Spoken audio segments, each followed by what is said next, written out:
All right. You join us here today with a special lightning round type cold open. We love to talk about little bits of movie and TV industry news in this portion of the show, but being that Barbie is doing so incredibly well at the box office, alongside Oppenheimer, which we will be talking about in this episode, I had the idea that we should go into some of the upcoming movies that Mattel is trying to develop on the success of Barbie. They know that they have this catalog of intellectual property, IP, that they can just mine mercilessly for ideas. God help us. And I'm here to quiz Jason to see, test his movie executive green light abilities. What does he think? What does he think that Hollywood would actually try to greenlight as a movie now that they know that people are hungry for Mattel-based movies? So, are you ready, Mr. Chen? Yes. Okay. So the first idea is a Viewmaster film based on the little, toy that you hold up to your eyes. You click the little lever, and it brings a picture in front. Yes, it's a movie. Because every time you click it, you get transported into this world. This new world. Oh, okay, good. Ding, ding, ding. Uh-huh. You did it. Okay, so they are, in fact, working on a Viewmaster film. And it's going to have parallel universes and multiverses and everything. Yeah, because that is the hot new thing. All right. Next up, an A24 produced film based on Barney the Dinosaur, starring Daniel Kaluuya, which is being billed as a gritty take for adults. So I know the answer to this one, and it's yes, because I saw the news about this. I'm very interested because I do vaguely remember about how the original Barney the Dinosaur actor died because his suit caught on fire. Yeah. Because there's no air conditioning in the suit at the time. Yeah. So, I mean, there's some opportunity there. I mean, honestly, there's a little bit of like a thematic link to some of the stuff we saw in Jordan Peele's Nope that had like, a little bit of like freaky stuff happening on the set of a sitcom. On the similar note, have you ever seen Death to Smoochie? I've heard of it, and I know the rough outline, but yeah. Yeah, so it reminds me a lot of that. That's the Robin Williams, Edward Norton film about a clown who is sort of like in a dark comedy, but it's made for adults. Yeah. All right. Next up, we've got Taika Waititi making a Furby film with Ansel Elgort. This sounds like a yes, but I'm going to say no because it sounds too plausible. Correct. It is not true. That is that is a joke from Twitter. Okay. All right. It just sounds like way too on the nose for me. And doesn't Gremlins count as a Furby movie, or am I crazy? I don't think they're technically the same IP, but it wouldn't surprise me if whoever has the Gremlins IP will try to reboot that soon. Okay. Furby could be a horror movie. Yeah, I think so. I mean, we saw very creepy Furbies in that Netflix movie, Mitchells versus the Machines. I don't know if you saw that. It came from Phil Lord and Chris Miller of Spider-Verse, but they were just the producers. But there was an extended scene where evil Furbies pursued the family through a mall, and there's a giant Furby the size of a house that is shooting like lasers from its mouth. It was pretty great. So yeah, horror potential there.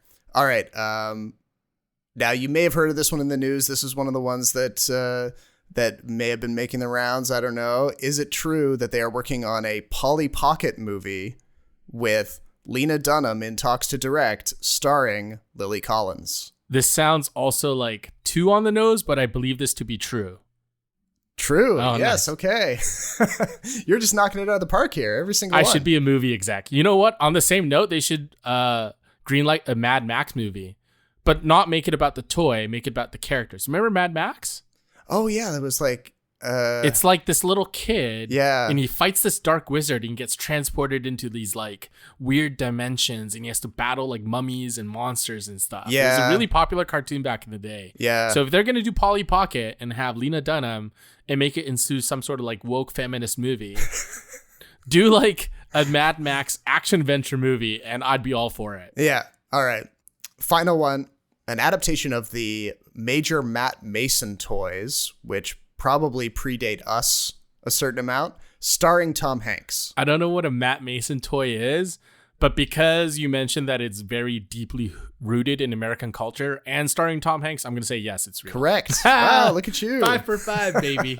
Or is it 4 for 4? 5 for 5? Something like that? It was like 5 or 6. Yeah. Okay. Yeah. Well, so you've proven that you understand Mattel's intentions very well here. Like you can kind of predict that they're it does not matter what the toy is or what the creative pairing is. If they own the rights to it, they're going to try to turn it into something. I was expecting one of these lightning round questions to be Hot Wheels.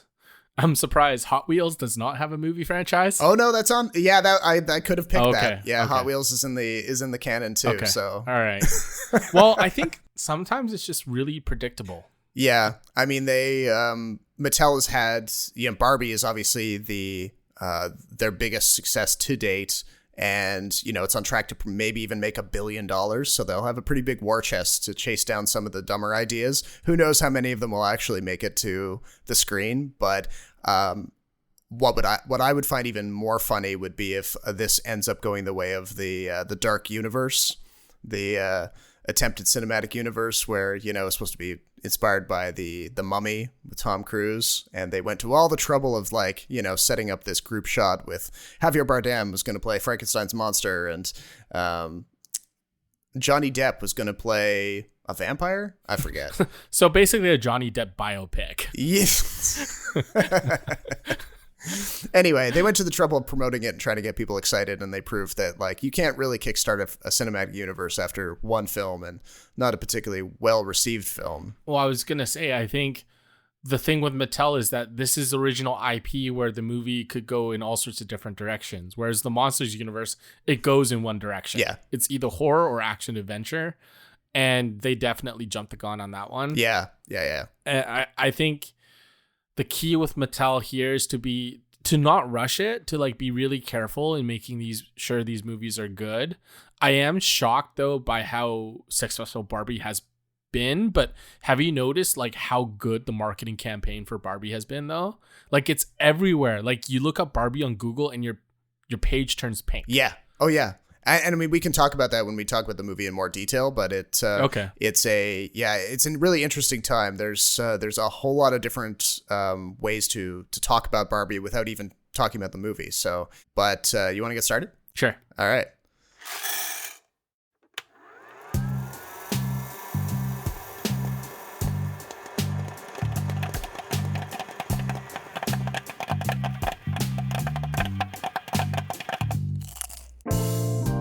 Welcome to the Extra Buttery Podcast. It's a show about movies, TV, anything with a story and actors on a screen, really. Join Jason Chan and Robert Snow's free-flowing conversation with deep dives into characters and plot with the occasional salty opinion. So get your popcorn, I got mine right here. Let's start the show!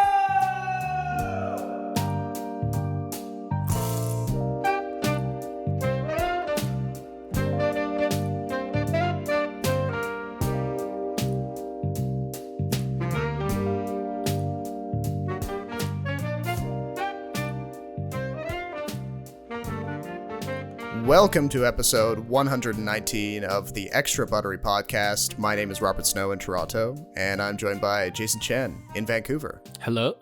We are back with a long list of summer movies to talk about. We've been taking some time to stay on top of the latest releases, and this time on the show, we're going to be talking about Oppenheimer and Barbie, so Barbenheimer, but only one of us did the double bill, so you'll find out who that is shortly. Then we'll be talking about Indiana Jones and the Dial of Destiny, otherwise known as Indiana Jones 5. And we'll also be touching on Asteroid City and Mission Impossible 7. But first up, we've got one that I think maybe was maybe tied for most anticipated summer movie between the two of us. Mm-hmm. Mission Impossible 7 was pretty far up there. You were kind of lukewarm on Tenet, so were you a little less excited for Oppenheimer? Yes, for sure. Yeah? Yeah. Okay, so Mission Impossible 7 was your more anticipated. Yeah, because also I wasn't sure what to expect from Oppenheimer, Because Christopher Nolan has never really done like a biographical film like this. True. Yeah. I mean, he's done historical films like Dunkirk before and kind of done a bit of a cadence where he kind of does like a more sci-fi out there type movie, and then he'll switch over to something a little more grounded. Yeah. But yeah, you're right. Like this is centered around a particular guy. And that is a bit different for him. And also, he's been sort of more action-oriented over the past few years. Like, his action scenes have become a lot better and better. And I other than the bomb going off, and I knew that he wasn't going to go show, like, the horror, like, body horror stuff, because that's not his style. Yeah. But I just wondered what action they would be. Like, would it be like in A Beautiful Mind, there was, like, a car chase and, like, this little fake world that he inhabited that had like FBI and secret agents chasing him and stuff, and I don't think that was part of Oppenheimer's recipe, so I didn't know what to expect. They won't fear it until they understand it.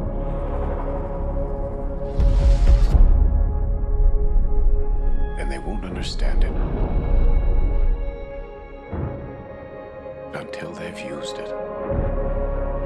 And of course, the movie covers a big chunk of the life of J. Robert Oppenheimer, the man who led the Manhattan Project, which eventually led to the designing of the first nuclear weapon. So nuclear.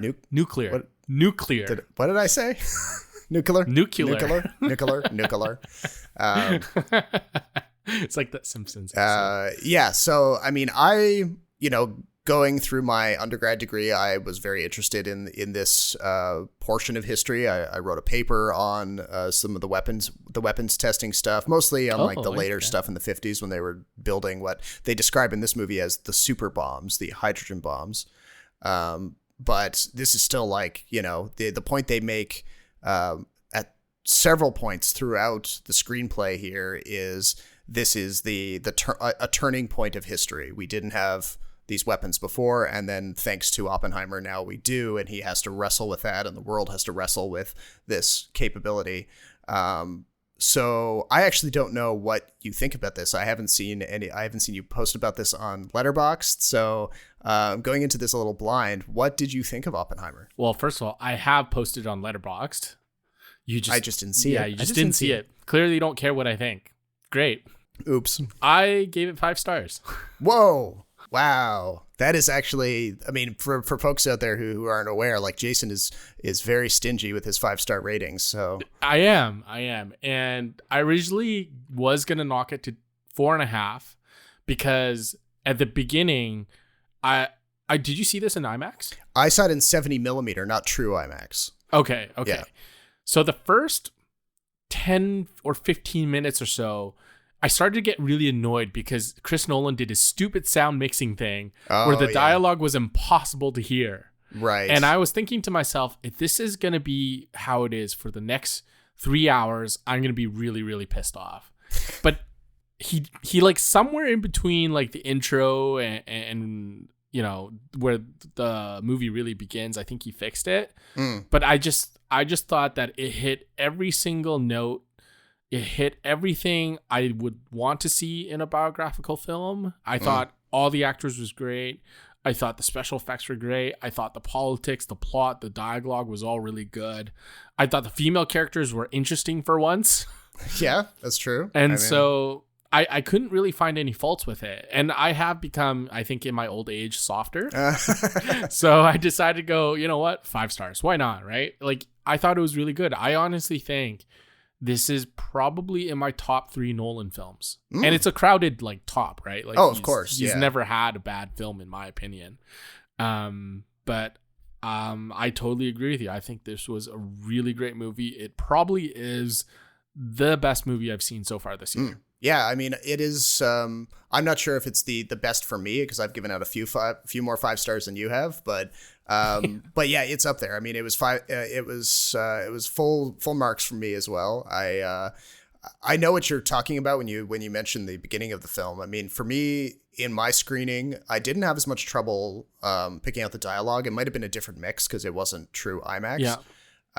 But it's definitely, he's bombarding you with that classic Nolan cross-cutting in time sort of thing. Yeah. So you have to pay very close attention right out of the gate on the two framing devices that he's using, the one that he labels fission, which is like mostly color, and then the one that he labels fusion, which is black and white. And you have to come to understand through like a lot of contextual kind of viewing that all of the color stuff is stuff that's happening around the time frame of the invention of the bomb, whereas the black and white fusion stuff is happening several years later in this centered around a confirmation hearing for a character played by Robert Downey Jr., where he's being interviewed for the job of a commerce secretary, which you would think has nothing to do with the invention of these weapons, but then it comes out that the character, the Lewis Strauss that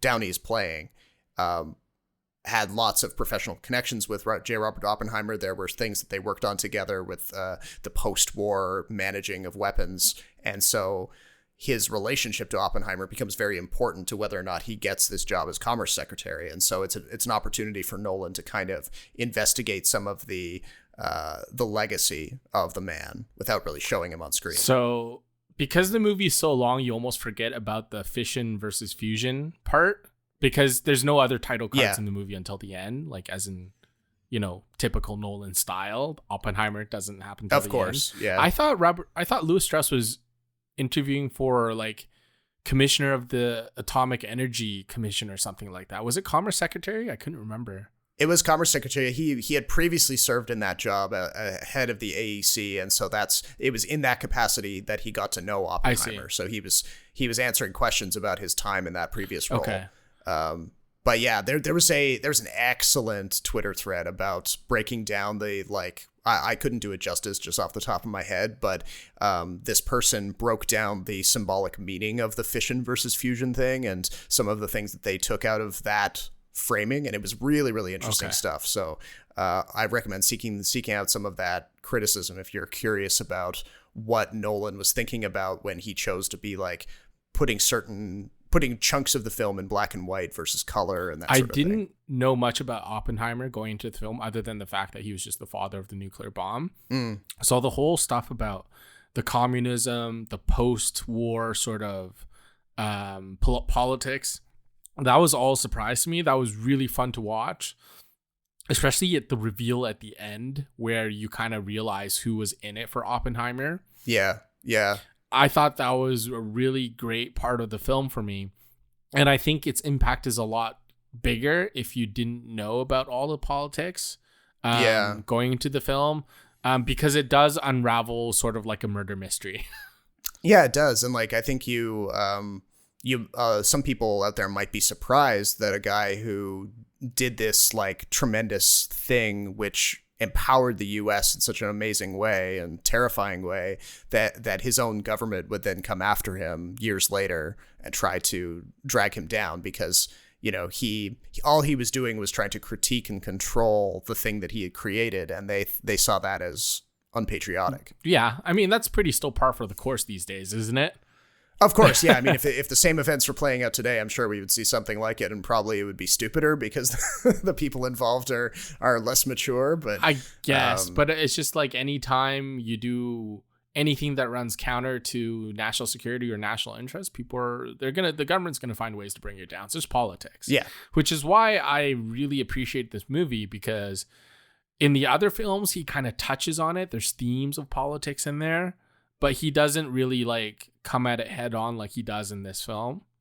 And the other thing is Robert Downey Jr. is so good in this film. Yeah. He really steals the show. I think a lot of actors in this movie were so fantastic, including Josh Hartnett. When he first showed up, I was like, is that? No. Wait, can it?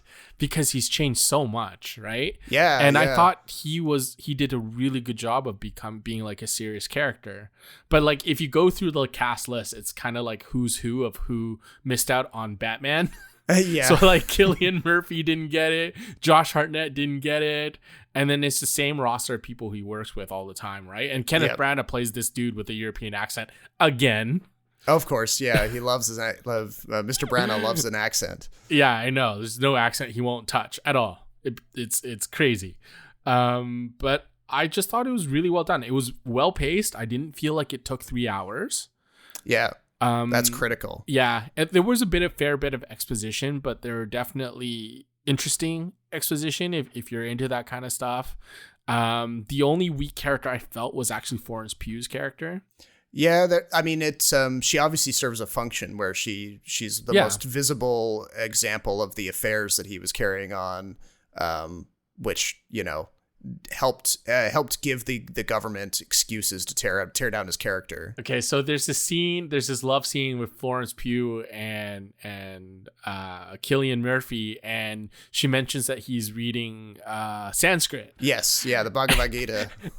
And it's funny, like, while they're in the bed, she makes him read out this part where he says, "I am Shiva, destroyer of worlds." Yes, yeah. I almost burst out laughing at that scene because it's like Chris Nolan at his most corniest.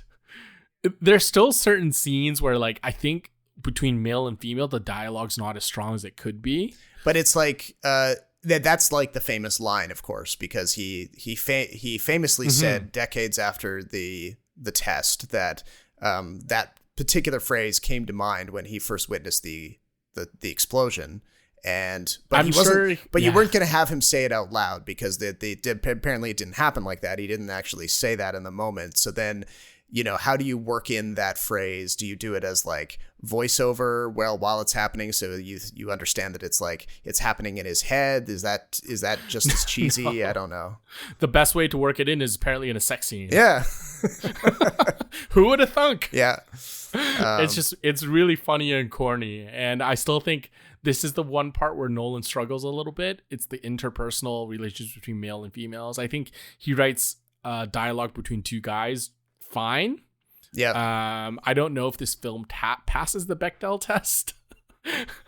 I don't think there's any scene where like a woman is talking to another woman. Yeah. But I mean that's more like a reflection of that time period, right? Where True. It was still like very male dominated. The project was mostly male scientists. And you know what I thought was really interesting? You know how he put the marbles in the jar? Yes. To count out the plutonium? Yes. I thought that was a really clever way of signifying passage through time. Yeah. Because this movie spans quite a bit of like time years wise. Yeah, and there's like I think people just assume, they took a bunch of plutonium and turned it into a bomb, easy peasy. But then this makes it clear that like, no, they might have had a bunch of scientists who are all working in this secret laboratory in the desert, but they still had to mine and refine the stuff that went into the bomb. And it was like, it was a race on many different fronts all at once to get everything in lined up that it could actually work. So yeah, I thought Benny Safdie as Teller was brilliant. Yeah, I liked him too. And Matt Damon plays himself. He's always good for a laugh. Yeah.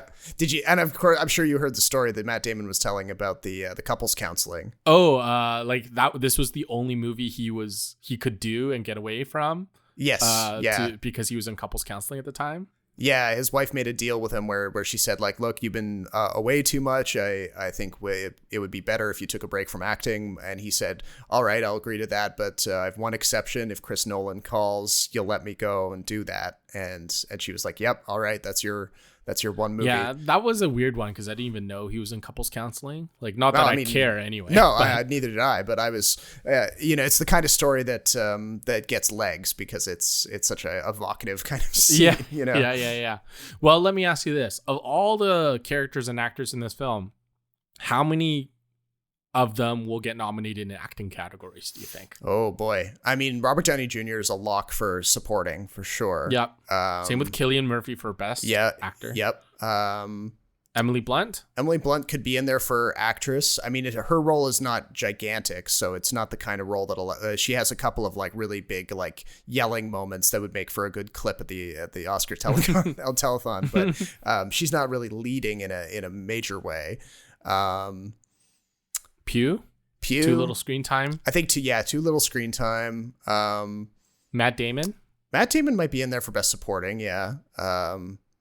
It is, yeah. It's tough. It's going to be tough for Universal to kind of make the call on who they put forward because, well, they're going to put everyone forward, right? As much as they might, but I mean, time has shown that like if you nominate two actors in the same category from the same movie, you can actually hurt your chances because the voters don't know which one they like better, and then you know the vote gets split. So it's true. So they might just enter one in each.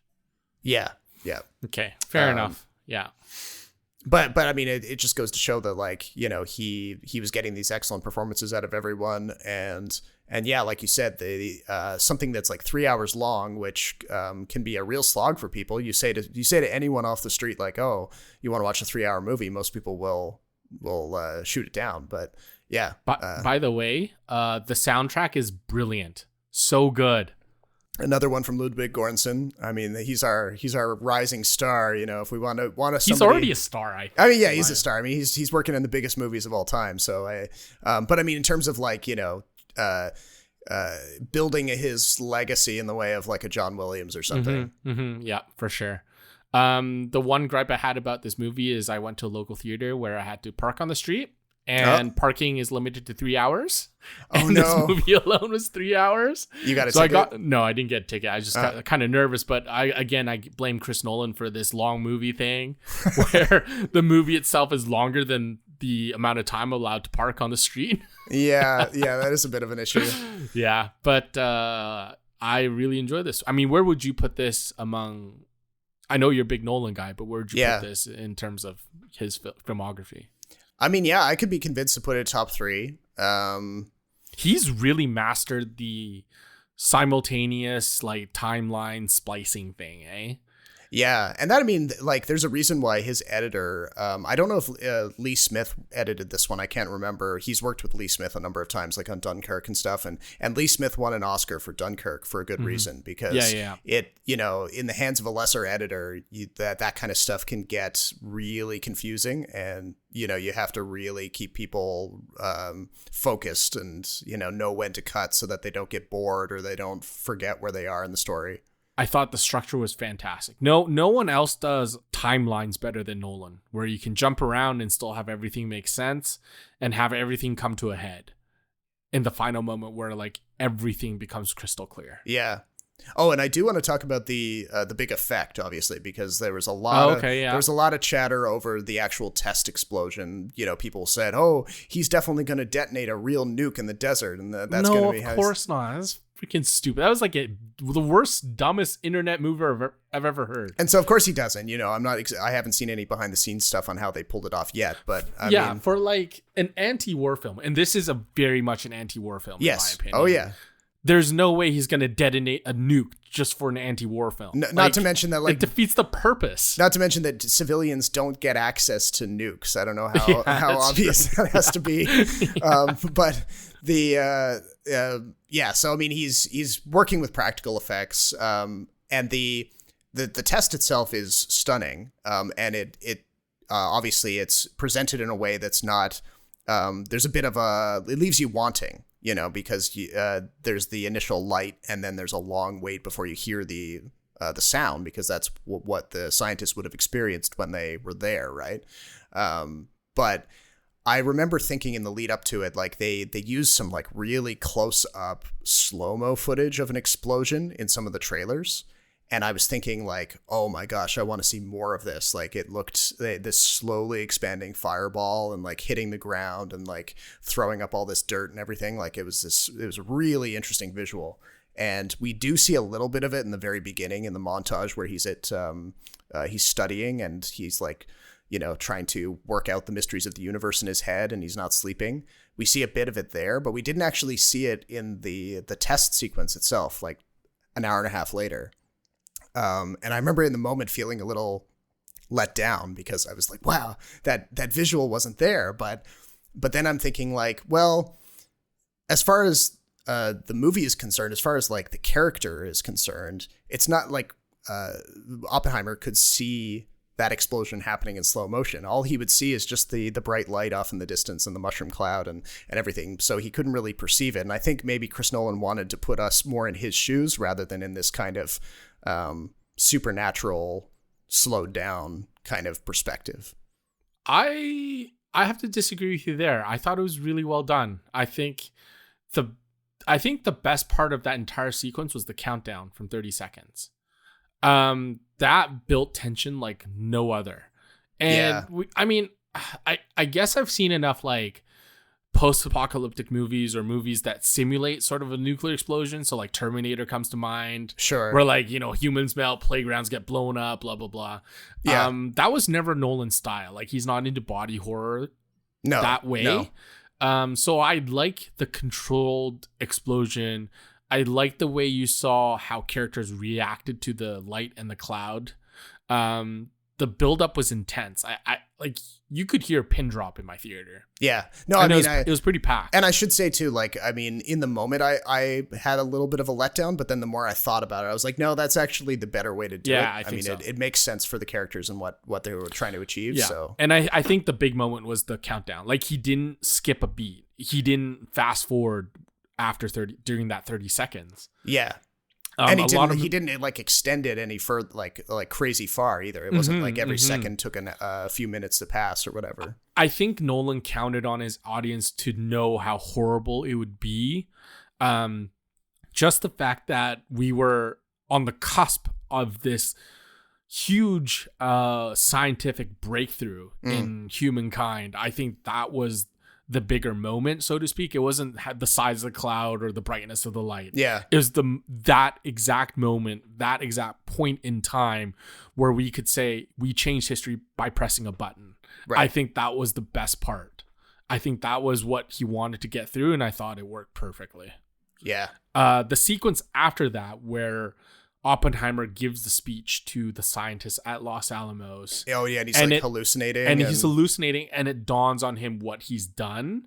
I thought that entire sequence was brilliant as well. Just the use of sound, the imagery, and the sort of like disparity between people cheering and the amount of despair it has caused, I think is really telling. Yeah. I was really proud of the fact that he really resisted the urge to show footage of like Hiroshima and Nagasaki. I think that's the easy way out. Like, yeah. I'm glad we didn't see like the plane dropping the bomb. Right. Or like make an entire sequence out of it, because throughout the whole movie, you're kind of waiting for action to happen. It's a very talky drama. Yeah. Sometimes the best parts of the film are the ones you don't show. Yeah. And I think that was a moment where we didn't need to see it, but we knew how significant the event was. Yeah, because ultimately it's a story about science and not about military action. So like, even though it was science that was used for military means, like, they take the bombs away from the lab and then it's out of his hands, and they barely even call him to let him know that it worked. So it's really funny how they carried off the nukes in like little lorry trucks. I didn't realize that's how they did it, but I guess that's how they did it. It's like wrapped in chains and just driven off into the middle of the desert. Yeah. And I was really impressed by that. Two more things I want to touch on: Jason Clarke and Rami Malek. Oh, okay. Yeah. Both really great actors with smaller roles who did a really good job. Were you surprised that these two characters, more so Rami Malek, ended up being like the twist? Because I didn't really see it coming. It kind of came out of the blue, came out of nowhere, because the film makes a point of Oppenheimer kind of ignoring Rami Malek's character. Yeah. Yeah. So I thought that was a dead giveaway that Rami Malek would come back to do something significant. I didn't expect him to be to make the turn from heel to hero. Right.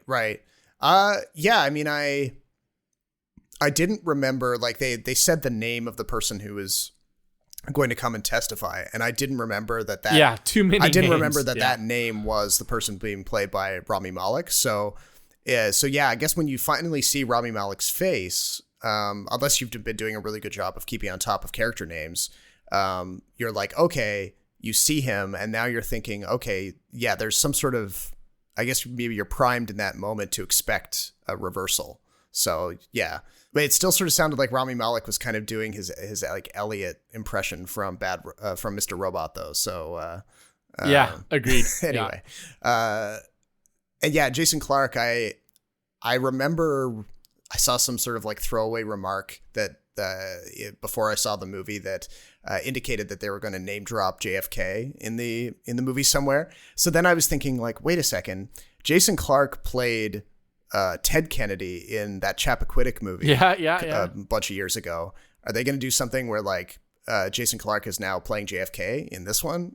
But obviously he's a different character, so that wasn't the case. Why? Okay, so that's really interesting too. Why was JFK name dropped? He wasn't the only person who voted against Louis Strauss.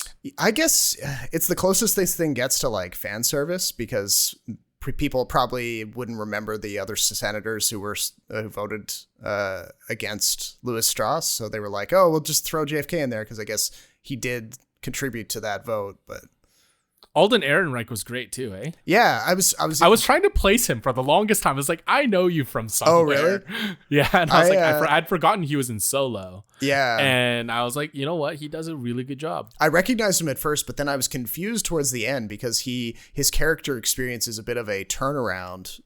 He works for Louis Strauss, I thought. So, well, I think the thing with his character was that he didn't realize Louis Strauss was as conniving as he was. He thought he was like an aide to a potential congressman who he thought was this, like, really bright, really forward-thinking person who helped America win the war. Yeah. And his vision and his ideal of him shattered when he found out that, you know, Strauss was not such a nice guy. Right. Yeah. It was just interesting how he decided to be so direct with him at the end. Like, he really let the disappointment show, you know.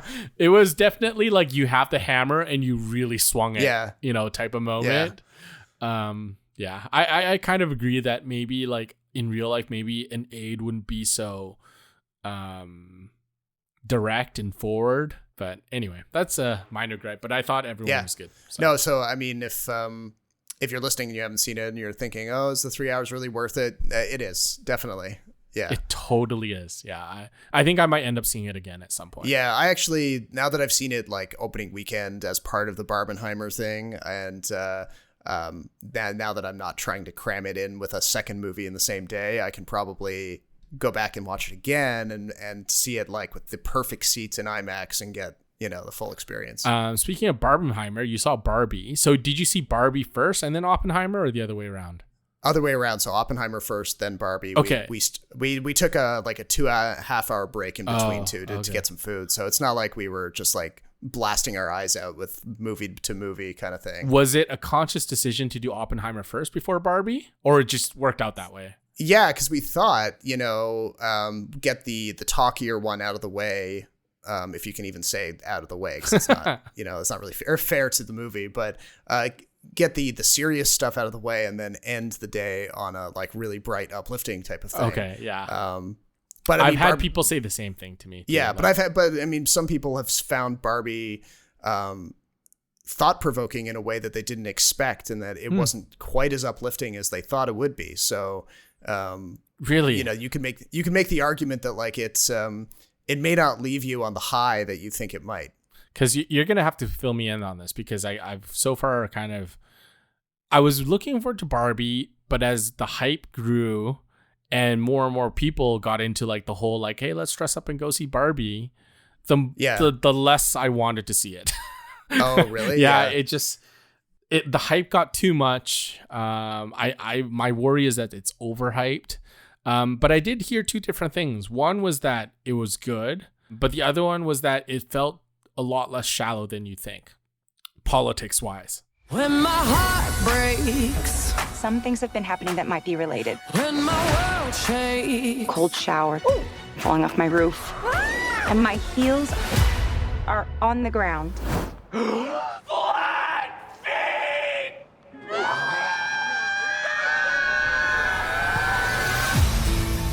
Barbie, directed by Greta Gerwig, is the first, as we alluded to in the cold open, it's the first of Mattel's efforts to turn their big toy box into movies and shows.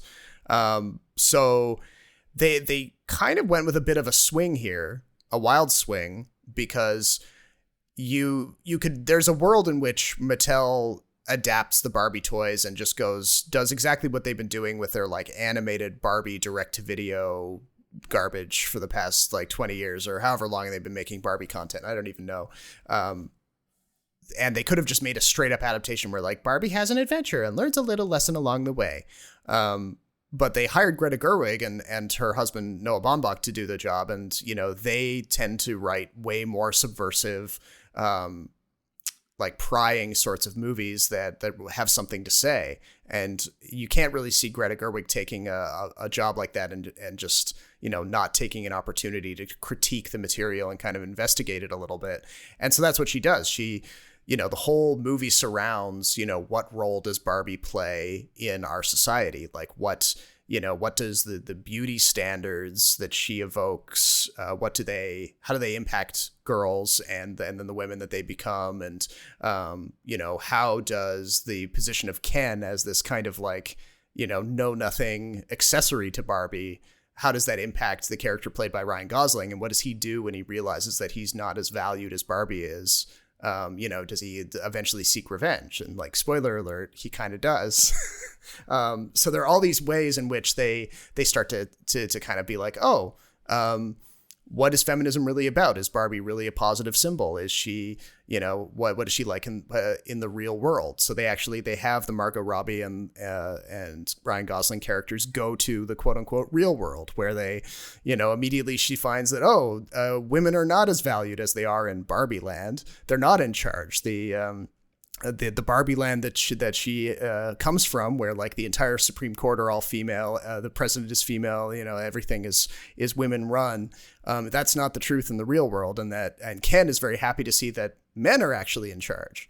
And you could, if that was just the surface level, I think the movie would get kind of annoying. But then they kind of take it a little bit further, and they sort of say like, okay, well, you know, the real world might be men driven, but there are opportunities for women to kind of like change that around. And it never feels preachy, which I think was the thing that would have really sunk it. If it felt preachy, then, you know, it would deserve a lot more criticism than it's getting. But isn't also Barbie criticized by like the modern day girls? Yeah. So like the first, she goes into the real world to find the girl that's kind of, in Barbie land, she's starting, the Margot Robbie Barbie is starting to have trouble like standing in high heels, like her feet want to go flat. And she starts having irrepressible thoughts of death. And she's like, what do I do about this? So she goes and talks to a kind of messed up Barbie played by Kate McKinnon.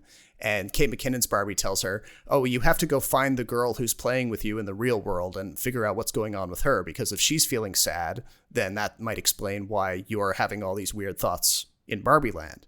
And then when she goes there, she comes across this young girl who's like more goth kind of oriented. And she's like, and this girl is very anti-Barbie and just reads her the riot act right to her face and says, look, you're a negative influence.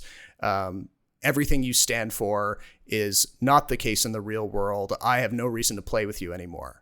And so that completely flips the movie on its head, because now Barbie doesn't know what to do with herself. You know, everything she's been made for is a lie, apparently. Funny.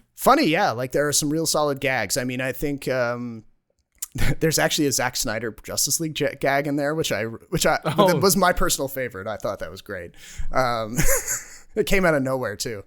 And Ryan Gosling is fantastic. Like, I mean, he's throwing everything at the screen, like the full, like he's calling it Kenergy in all of his media interviews, where, you know, on the surface, he's this bubbly airhead type, but then you clue into the fact that there's this like rage bubbling underneath the surface, that Barbie doesn't take him seriously. And then he lashes out at her, and that forms like the third act climax, basically, of him trying to be taken seriously by Barbie, and in so doing nearly wrecks Barbie land. It sounds like a very Ryan Gosling role. Yeah. Like he's always like had this like sad puppy look, but he's also played like really edgy characters in the past. Yeah. Right. Yeah. Like I remember in Drive where he played the driver, and he's like a split second away from taking a hammer to your head, even though he's like super quiet and kind of minds his own business.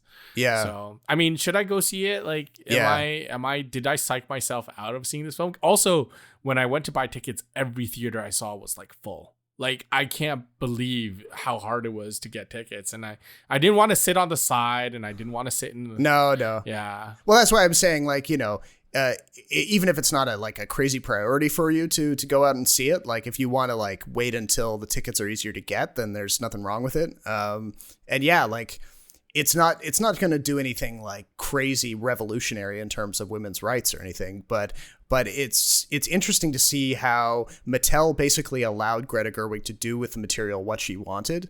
And there's been some interesting commentaries about, or some interesting reports from the set where like Mattel was freaking out at certain points, and they would send their executives over to the set and they would say, we don't know, you're kind of messing around with our brand a little bit. Like you're not doing this the way we expected you to do it. And they had to fight the executives to kind of present this more critical, subverted vision of the character. This is the same sort of beat as Taika Waititi with Thor, where like the Marvel really had to give Taika Waititi the trust to do what he wanted. Not that Taika Waititi was making fun of Thor, but he definitely made Thor, I think, a dumb meathead sometimes. Yeah. And like, you contrast like the second Thor movie with the one with Thor Ragnarok, and there was a huge flip in the character. And so, yeah, like it's not to say that Greta Gerwig is as zany or, kooky as Taika Waititi's style, but yeah, she's doing something different with the character than any of the direct-to-video animated stuff that Barbie had been seen in before. Well, I mean, if you're gonna hire someone like that, you better trust their creative instincts. Yeah. And so that, as we were talking about those other projects that they have in the pipeline, the question is, do they hire similar filmmakers who are willing to critique the material and, or do they get fed up with it, and do certain projects start to feel a little bit like, the Disney remakes, the live action remakes, where they're just unquestioningly making the thing as it was and not updating it or, It's a fine balance for sure, but if they can give the directors the creative control they would like, I think that's probably the better way to do it. Yeah. And like, you just can't cater to every whim. No. Like, I think that's what happened with Love and Thunder with Thor, where it was too much Taika Waititi in there. Yes, big time. But I mean, it's translating over to, like you said before too, like the marketing was really effective here. Like they did all sorts massive amounts of marketing, all sorts of different sorts of concepts for marketing, like doing like an architectural digest tour of the Barbie dream house, like the set, essentially doing a set tour as if it were like a real house, like they doing the takeover on Google. So when you search Barbie, the page turns pink. That's the thing I noticed most, is that people actually dressed up to go see this movie, kind of like a Star Wars event. Exactly, yeah. And they would, a lot of theaters would set up like a life-size Barbie package for people to step inside and get a photo taken, as if they themselves are Barbie. That's pretty cool. And you, like, literally people are walking, they're walking into the theaters and they see other people dressed up, and then they're going like, "Hi, Barbie." Just like the characters in the film. So they're engaging with it on like a more than just a superficial level, and and reenacting a little bit. And so it's kind of cool to see how that's translated into box office, because this thing, despite opening against Oppenheimer, which is a completely different film, they didn't choke each other out, and they ended up doing the fourth biggest box office weekend of all time, Which is pretty amazing. Like the fact that people made it into a thing. Yeah. And I wonder when we're ever going to see that kind of synergy again. It definitely seems like catching lightning in a bottle type deal, because movies used to be paranoid about running against each other. But in this case, they're like, you know what? Let's just roll with it and see what happens. And you get Barbenheimer. I wonder what the next pairing will be, like how forced it'll be, or if it'll actually have that kind of like fan backing behind it. I bet you there's going to be a film studio out there that has two movies by the same studio running the same weekend, and they try to make it a doubleheader thing. Yeah. And people are like, just like, no, you can't spoon feed that to us. We gotta make the synergy ourselves. Yeah. I bet you there's gonna be a studio that does that. It'd be like a Dwayne Johnson double feature. Yeah. And everyone would just like raise their middle finger, be like, no, it has to come from us. Yeah. Well, one guy who was unfortunately negatively impacted by the success of Oppenheimer or Barbenheimer was poor old Tom Cruise, because yes, segueing over to Mission Impossible here, like he tried to open Mission Impossible 7 the week or two before Barbenheimer hit, and, you know, was doing well for that brief window of time where his movie was the hottest thing in town. But now he's lost all the IMAX screens to Oppenheimer, so Mission Impossible isn't running in like this big format anymore. And they're saying that like this might actually financially underperform for Mission Impossible, even though it's it's a pretty solid entry in the franchise. There's nothing wrong with it. I think there's plenty of wrong with film. Oh, really? Yeah. This mission of yours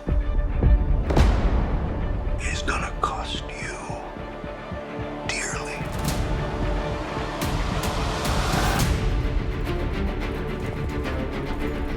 The world is changing. Truth is vanishing.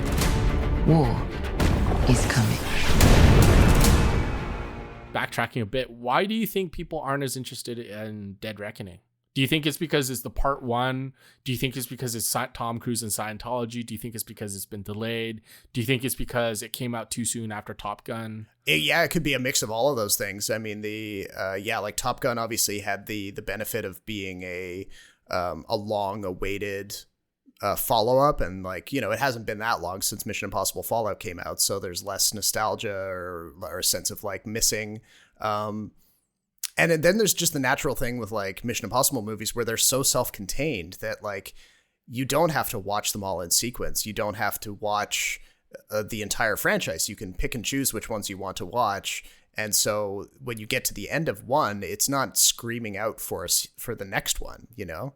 Well, I mean, there's continuity with the characters, but definitely not so much the plot. Exactly. Yeah. Like they're very, like they might carry over a villain like they did with the Sean Harris character between Rogue Nation and Fallout. But like it's not like there was like really unfinished business or some sort of like really important piece of plot that was tied to it.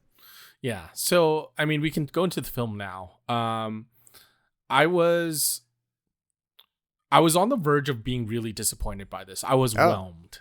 I was not into this movie as much as Ghost Protocol and Fallout.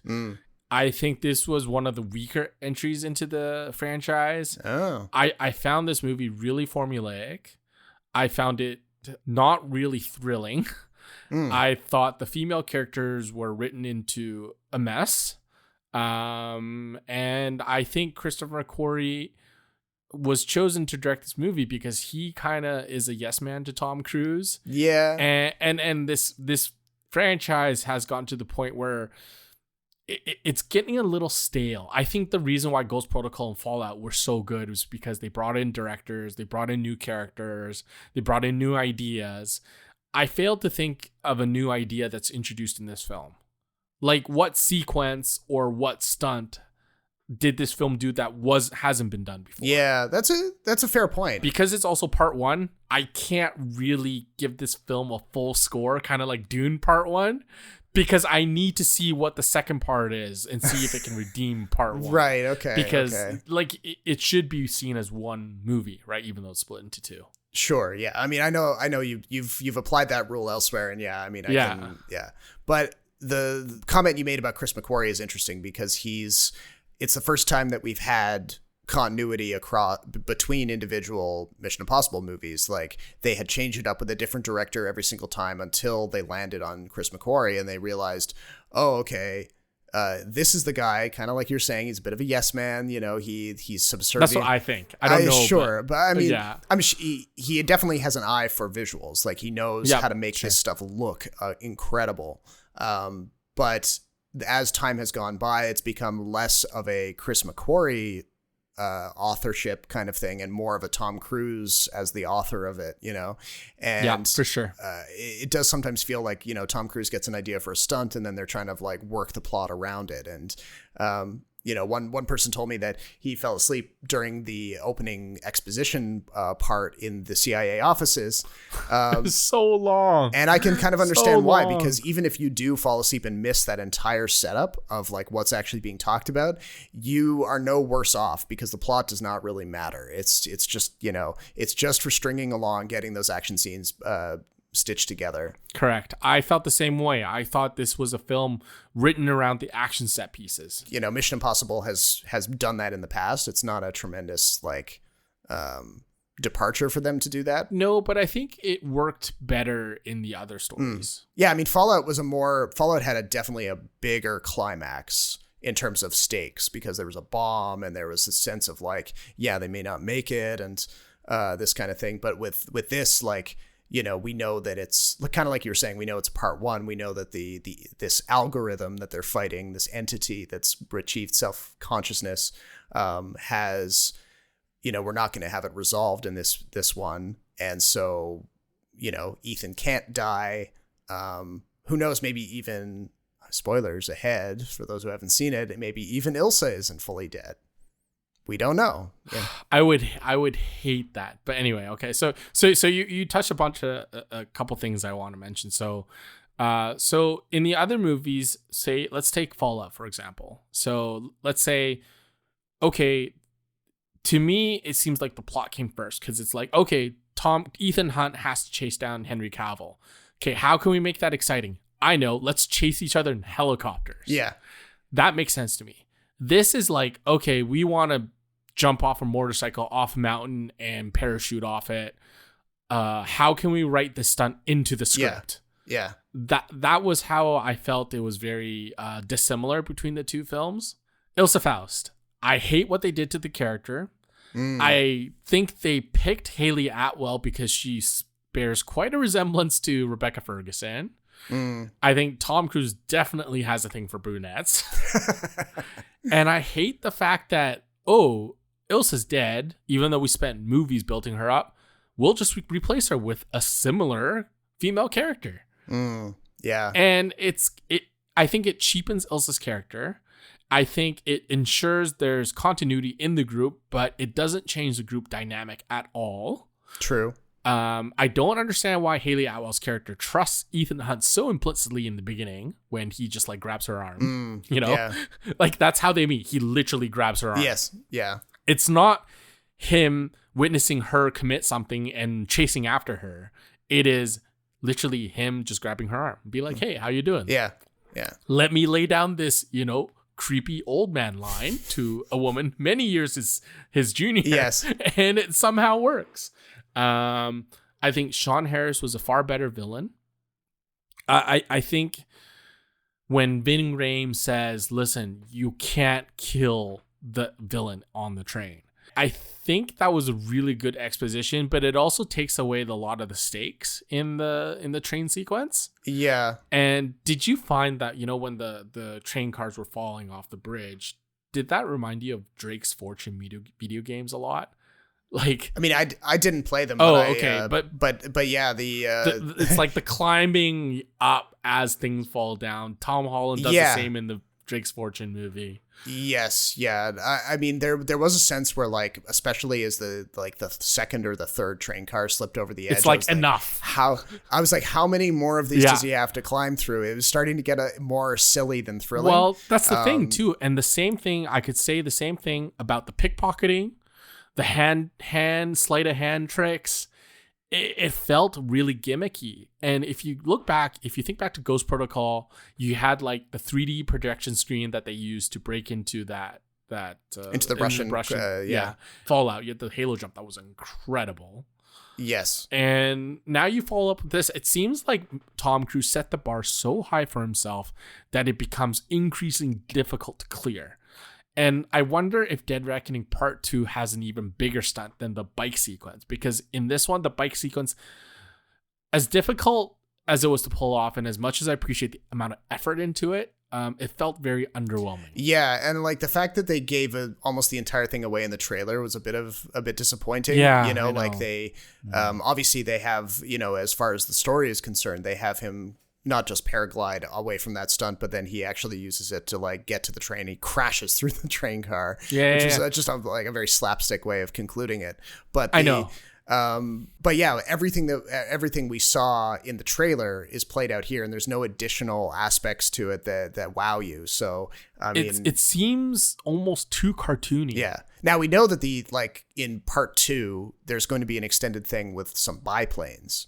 because he's been recording he's been recording these very funny videos while he's been up there in the sky over South Africa filming with these biplanes, and he's like walking around with no cables or anything on the wings of these planes.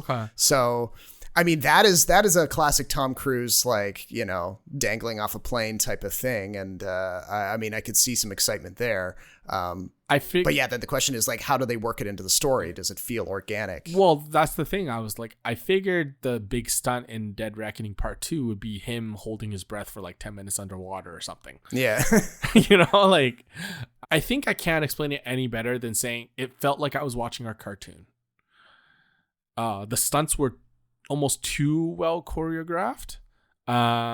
It was slapstick at the same time, not so creative. I hated the bridge fight between the villain and Ilsa. I thought that was pretty cool. I liked that, you know. I thought visually it was cool, but the way they worked in a death of a major character or potential death, as you alluded to. Well, we don't know. Yeah. I don't like that. I thought the knife fight was a little cheesy in my opinion. And the villain just never seemed that threatening to me, like as a physical like force. They set up this thing where like Gabriel, the guy that the entity is controlling, has beef with Ethan dating back to when he first joined the IMF. Was that retconned? I don't remember him in the previous Mission Impossible. He wasn't in the first one, no. And like I think the scene that we see a couple of times in this one is supposed to take place before the events of the first Mission Impossible. Okay, so they did retcon. Yeah, they're adding material that we weren't previously aware of, as far as I know. Okay, I hate that. Yeah, I know. I hate that. I know. Anyway, sorry to interrupt. No, but it's a fair point because there are times when like it feels like Gabriel has zero agency. He's just taking these orders from this computer unquestioningly, and he's less of a character and more just like a mouthpiece for this thing. And it's so stupid. You know,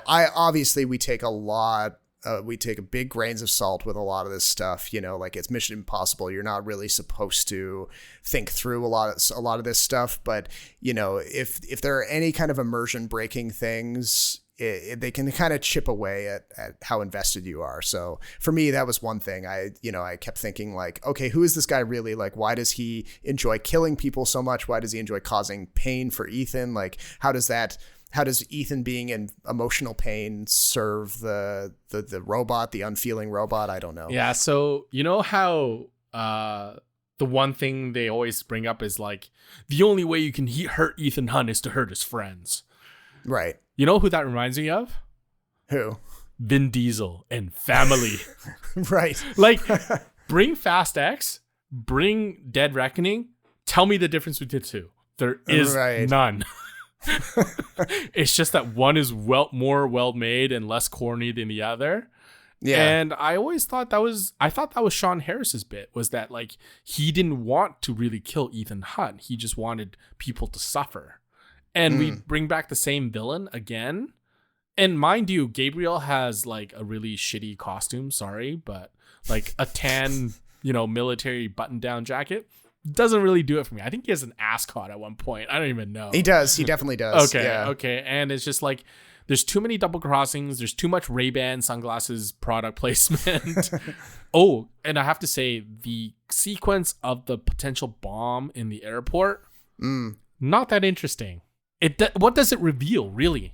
Like, I'm waiting for something to happen, like, other than it being, like, a diversion from, and, like, acting or adding more intensity to, like, a chase scene. Yeah. What does it actually accomplish plot-wise, character-wise? I struggled to figure that out. Yeah, because it takes Benji out of the mission for the brief chunk of time, and it almost, like, I don't know, it almost would have been a better twist to have the bomb be real and have it kill Benji for real rather than have Ilsa be stabbed by Gabriel later in the film, because I feel like we might not see the explosion coming, because like bombs are always getting diffused in Mission Impossible, and for one to finally go off because this machine is like beating them at every turn, I think that would be a bit more effective.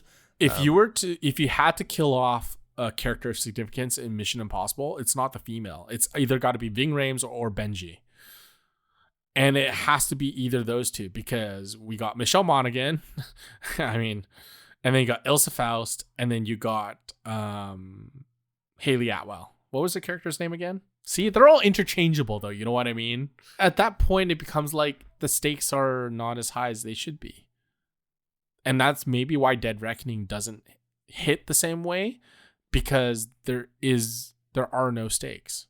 For the parts that do work, they work incredibly well. Like, I mean, I had a big smile on my face through big sections of this. I'm not going to lie. Like, there were moments where I was like, yeah, this is Mission Impossible. And like, in those moments, you're like, all right, this is why I come to these movies. So like, in terms of execution, those moments play well, but like you're saying, it's not so much about the moment, it's how they all work together. And what moment were you thinking? I can think of like one specific, well, not one specific, but like whenever Palm Clementieff's character was on the screen, those were my favorite parts of the movie. Yeah, she's great. I mean, the car chase scene was great. Yeah. I like any moment with the masks. I've always thought the masks are cool. It's not overdone for you yet? No, because I mean, that's kind of like their stamp, you know, like you have to have at least a few mask moments, and the reversal, you know, through espionage and not, you know, physical violence or something is a lot more interesting to me. So I like how they poke fun at it though. Exactly. Yeah. Like they have the one break in this one. So that was a bit of a subversion. But like this, in those individual sections, I was like, yeah, okay, this is Mission Impossible. They know their tricks very well. And you're right. It does border on formula. Maybe even goes all the way over into formula at certain points.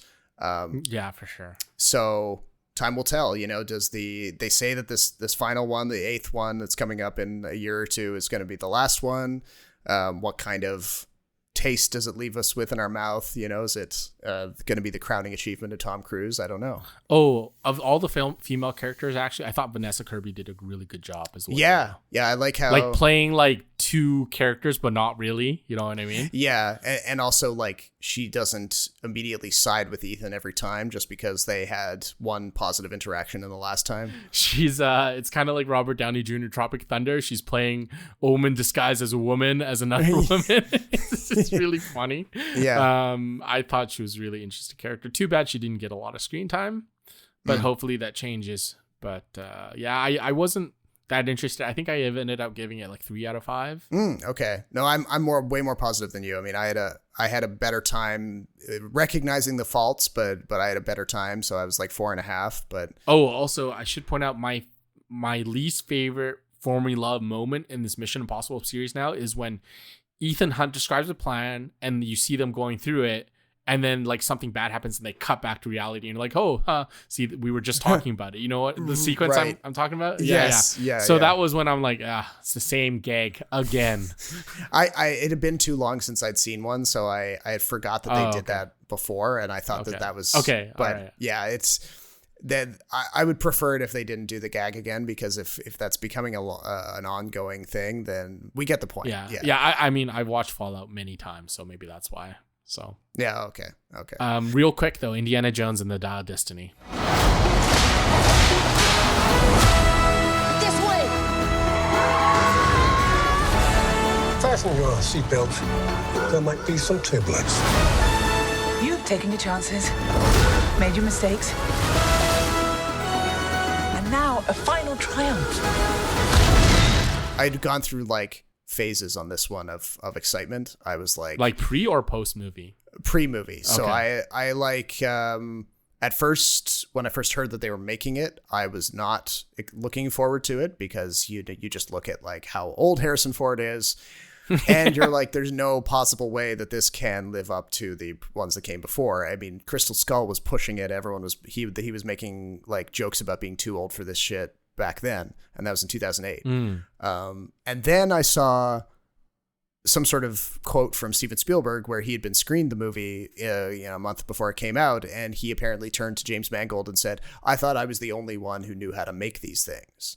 And I was like, that's a cool line. That piques my interest a little bit. I mean, it's probable that he was just being nice to James Mangold, because yeah, I agree. I think that's what happened. He knows that there's a lot of money riding on this, which turned out to be the movie's downfall.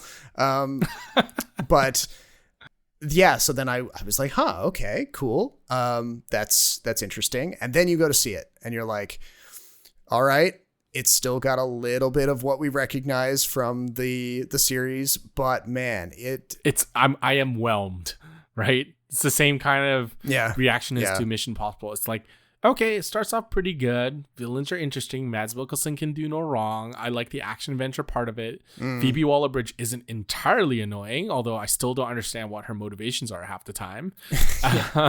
And Harrison Ford definitely looks old, and he runs like an old dude. But the last third of the movie, the time travel sequence, the moment they arrived in ancient Greece or whatever it was, completely lost me. Completely lost me. It got to the point where it becomes too fantastical and too unrealistic. I think like when you look at the first original trilogy with like spirits and like ghosts and monsters, that I get. When you start throwing in aliens and time travel, I think you've gone kind of over the edge of what Indiana Jones is supposed to be. Yeah. I, for one, didn't think James Mangold was maybe the right choice. I think he's a really great director. I appreciate his work, but his work tends to be better on the dramatic side and less so on the action side of things. Yeah. And that might just be Harrison Ford's age. Like, he just can't film the old sequences like he used to. They can't justify why an 80-year-old would be throwing punches or anything. Like, nobody believes it. So. Well, he still throws a mean right hook, apparently. Sure, I mean, but nobody's going to say like, oh, Harrison Ford in his 80s will go into a fight with that 7-foot tall neo-Nazi guy who looks like a football linebacker on steroids and have like a convincing fight. Like, they're not going to do that sequence because no one would buy it. Yeah, and it has similar beats. Instead of snakes, we get eels. Right. There's a couple lines in there that are, throwbacks and references to the previous movies. I'm really less interested in old white male protagonists going through divorce. Right. Just not appealing as a hero to me. Yeah, I thought the best parts were Boyd Holbrook and Mads Mikkelsen, to be honest. I liked Mads Mikkelsen. I will say that upon watching the review from the guys at Red Letter Media, they pointed out, and I kind of agree with them, that if you were bored at all in the first 2 acts and you were kind of wondering like, where is this really going? Like, what's our big fantastical supernatural reveal? And then they do the swing of like, all right, we're going to send him back in time through a portal in the sky. Like, I didn't expect they'd fully go there. And so there's a bit of a twist there that I was caught off guard by it. I was like, wow, okay, they really did that. They really traveled back in time several thousand years. And it was just wacky enough that I was more on board for it than you were, probably. And were you bored in the first 2 hours though? I wasn't. I wasn't bored, but I was like, you're thinking to yourself, oh, where's it going? Like, or if you're like, okay, we're gonna keep this thing away from people from the bad guys for a little while, and then they're gonna take it back, and then we're gonna get another little edge over them, and then they're gonna take it back, and so there was this back and forth. You weren't really clear what this Antikythera could really do, and then you see what it can do, and you're thinking, oh wow, all right. And I kept expecting them to just sort of like get close to it, and then the portal would close on some climactic moment. They would see their mistake, and then they'd be like, oh God, and then they'd fly away from it or something. But then they actually go back there. And then I was thinking, like, is he actually going to die in ancient Greece? Like, I thought for sure they were going to leave him there. And I was thinking, like, is this a good ending for the character? Maybe. I agree. I was expecting them to kind of try it. I'm like, I don't know. And well, the fact that he went through the entire final sequence with a gunshot wound is just ridiculous. And the fact they just conveniently mentioned how easy it was to go back to where they were, even though they had like minutes to spare. Yeah. And the plane was broken, and they had to like somehow drag him to that plane. Like, how does that all work? They faded to black very conveniently. I was really interested in the first 2 hours for most of the time. Well, we got some more like actual archaeology, so that's an important part of the franchise. I have this theory that the more secret societies are involved, the better Indiana Jones movies are. If you look at the original trilogy, there was always some like hidden third party that was also interested in the events, and that they somehow like come in and get involved somehow. Like there's that secret society that was protecting the temple in Last Crusade. The Last Crusade. Yeah. And then you had like mysterious assassins in the Lost Ark and everything. And so I mean, it for me, Dial of Destiny was definitely spiritually closer to Kingdom of the Crystal Skull, even though it's better than Kingdom of the Crystal Skull. This franchise is done. I think this is it. This has to be it. Yeah, I mean they can't. Conan O'Brien had this bit like 15 years ago where he had Harrison Ford on the show, and he was like, well, where's this franchise really going to end? Like, is people just bringing the antiquities to you while you lie in a bed? And, and Harrison Ford thought that was pretty funny. But I mean, that honestly, that might actually happen, because there's no way they can defend him being out in the field after all of this, after this one, certainly. Crotchety old men do not make good main characters. And we got to talk about the money side of this too, because they spent like $250 million allegedly before marketing, I think, and it all went to like the first 20 minutes of de-aging Harrison. It did it though, because it feels like it was good, right? No, I didn't like it at all. Oh, you didn't? I thought it was really well done. It took me completely out of it. I would have preferred the movie to be 20 minutes shorter and ditch all of the de-aged scenes entirely and just have them talk about it in dialogue, because I could not. Maybe it's my like familiarity with the way that tech works, but all I could see was the like the face elements kind of floating around, not really sticking, the kind of weird warpy kind of mushy effects kind of not being quite there. And I was thinking, if this is what Lucasfilm with all of their Industrial Light and Magic people, and they spend $250 million, and that's what we're left with, I don't know how you would improve it. And they even used a guy. There's this young actor who is the body double for young Harrison Ford, who they stuck his face onto. He actually looks.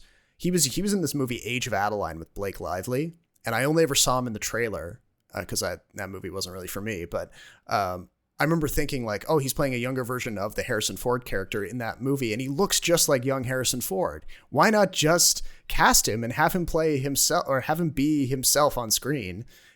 It would have been cheap. It would have been cheaper. It would have been more convincing, and they didn't do it. They thought their technology was up to snuff, and I don't know. Okay, I felt different. I thought it worked pretty good. Okay, I just think it's not a surprise to me that this was a financial flop.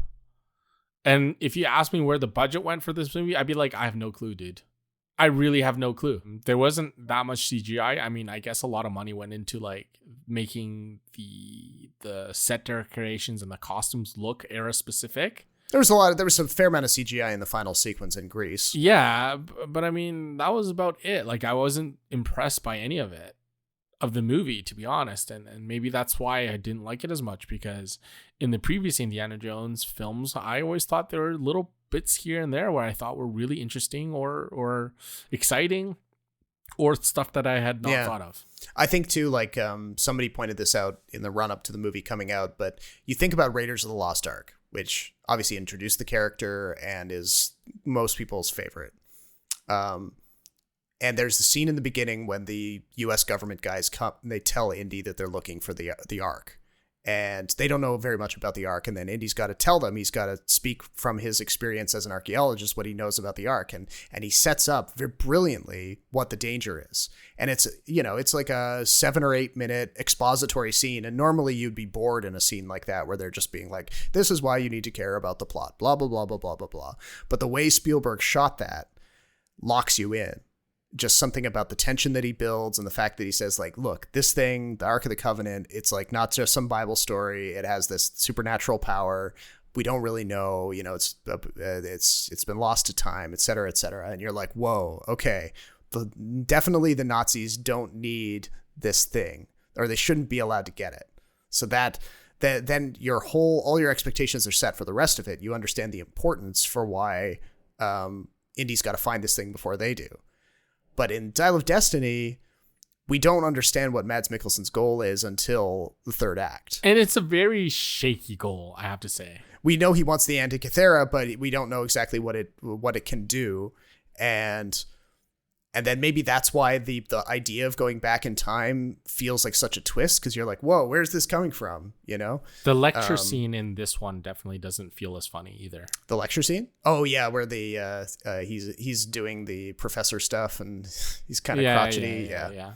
It's usually one of like the more charming scenes in the previous films. And it's kind of a nice contrast to see how like the students went from like seeing him as a heartthrob, right, to like being just like, why am I in this class? I think the big part of the success of this movie hinged on Phoebe Waller-Bridge. What did you think of her character? I could not care less for her, to be honest. Her character. They obviously needed a character who was a foil to Indy, because his ideals are, you know, things belong in a museum. They should be studied, and she doesn't care. She just wants to make profit from it. And that's supposed to be... Which seems out of character for her. Yeah, because you don't really... I guess you're expecting her to eventually turn over and like have a change of heart. So maybe you don't really buy that she's as cold-hearted as she seems on the surface. Well, I just never understood why she had to betray Indiana Jones in the first place. It just felt like the most inconvenient way for her to accomplish her goal, you know?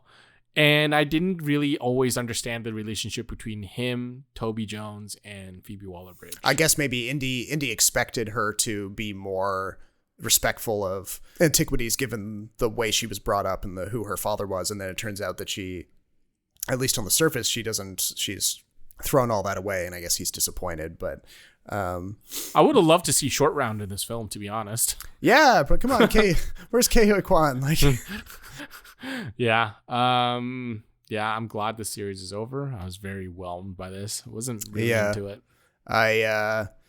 If it doesn't really end up being a financial success, they're even less incentivized to try to make something else. I think it's a foregone conclusion it's not going to be a financial success. I can't see this do well post theaters, like on streaming or like physical media. I mean, nostalgia is only so successful, and that's that chapter closed. We won't until they get their grit their teeth and decide to reboot the series entirely. Oh no, just leave it. Come up with something else. It's Disney. They're going to do it. You know they will. Oh, right. It's Lucasfilm. Actually, does Disney own the rights to Indiana Jones, or is that still Lucasfilm? Yeah, this is their first one as Keepers of the Kingdom. Disney's like been missing a lot lately, eh? They have. They've really messed this up. Good job, Kathleen Kennedy. First, they screw up Star Wars till it's like unrecognizable, and we've talked at length about this. Then they screw up Marvel because they don't know how to like properly like transition to the next phase. By the way, have you seen Secret Invasion? Not a good show. No. I heard it was bad. Yeah. Yeah, I mean, I hate to say it was bad. It's not good. And then this, it's like you need to take a break and reevaluate things, because how did it go so wrong? I mean, 20 years from now, we're going to ask ourselves, how the hell did Marvel and the MCU die like this? I don't think Ant-Man is the proper guy to pin everything on. The writer's strike and actor strike obviously doesn't help. Yeah. I don't expect the Marvels to be like a big hit either. So, and then you have the Jonathan Major stuff going on. Yeah.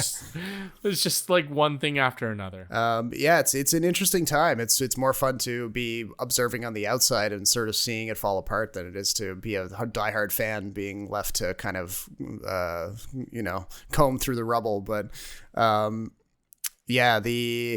that's why I was, will fit in a really tiny mention of Asteroid City to make good on the intro. Sorry. But like, Asteroid City was so like, it had such a handmade feel.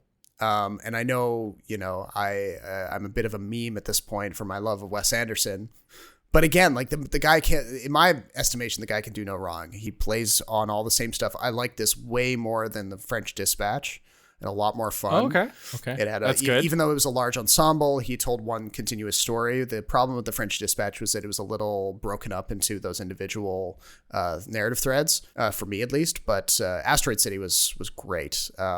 It's I mean, you can talk all you want about the artificiality of the way it looks and the performances and all of that, but I don't know, the deadpanness and the fact that they put so much, like, you know, they built this model train just for the, like, it was like a larger size, like each car was like, you know, as big as a person or something, just for this random opening sequence.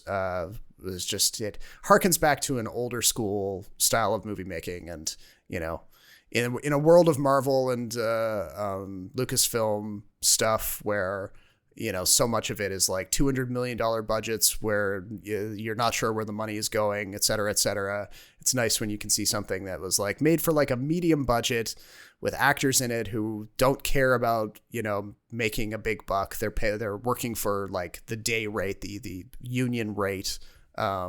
It's, you know, worth celebrating. Yeah. Okay. Fair enough. I mean, I'll check it out at some point. It wasn't playing at any of my big local theaters here, which I think tells you a bit about the pull of Wes Anderson.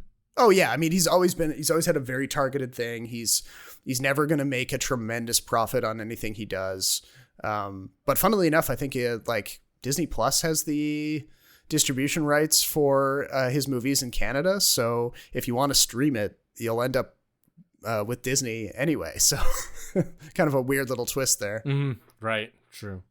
Anyway, that's my recommendation. It's been in theaters for a while. It may even be out of most theaters, but if it's popping up and streaming, go see it. I think that about does it for this episode. We still have another whole month ahead of us of summer movie season, though. So there's a few things left, including Teenage Mutant Ninja Turtles: A New Legacy. Yes. It's going to be a topic for the next episode for sure. I'll make you listen to me talk about it. Oh, yeah. Well, I will make you listen to me talking about the Meg 2, The Trench. So. Oh, okay. You know. Well, can we promise that if I go see Meg 2, you'll see Ninja Turtles? Yeah. Okay. That's a fair bargain. I'm actually curious, like, if you, because I mean, Meg 2. Oh, I can't do horror though. I mean, it's more of comedy horror. It's still horror, still jump scares. Yeah, there'll probably be a couple jump scares, but it's big sharks, which is scary. What about Jaws? You saw the original Jaws? I think if you could survive. Jaws was terrifying. Oh yeah. You didn't find Jaws terrifying? In the beginning, but then I was, you know.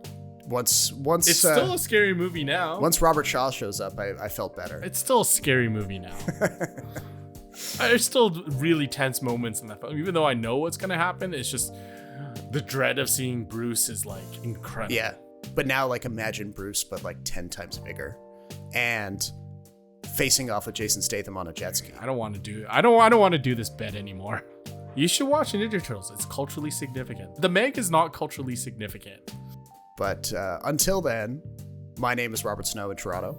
And my name is Jason Chen in Vancouver. Thank you for listening, and we'll talk to you next time.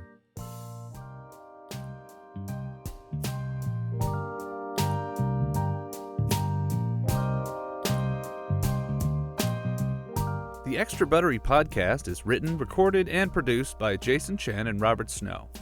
Thank you for listening, and don't forget to rate and subscribe on the podcast platform of your choice. And remember, popcorn is always better with extra butter.